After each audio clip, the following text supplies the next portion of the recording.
মরণের আগ পর্যন্ত প্রত্যেকদিন এই হাদিসটা আপনি স্মরণ করবেন। বুখারী শরীফের 657 নম্বর হাদিস।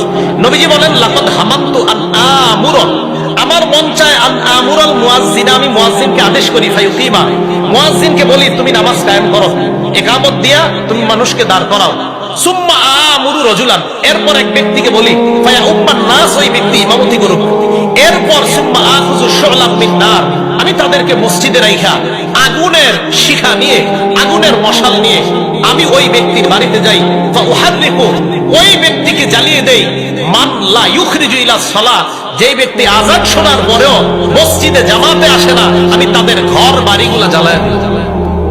ভাই আপনাদের কাছে আমি দিল থেকে কথাটা বলতেছি, বিশ্বাস করেন। আমি আমি আমি তো পড়াশোনা করছি একজন মানুষ, এরপরে আমি এই হাদিসটা প্রতিদিন ফিকিরে আছি যে নবীজি কি কথা বলছেন, যে আযান শোনার পর কোনো ব্যক্তি নামাজে যায় না, আমার মন চায় আমি তার ঘর জ্বালায় দিই।